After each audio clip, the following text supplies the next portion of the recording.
நுழைந்தாய் நினைவில்லையா?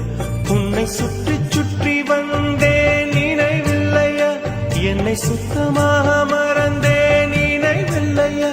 அதை சொல்லத்தான் நினைக்கின்றேன், நான் சொல்லாமல் தவிக்கின்றேன்.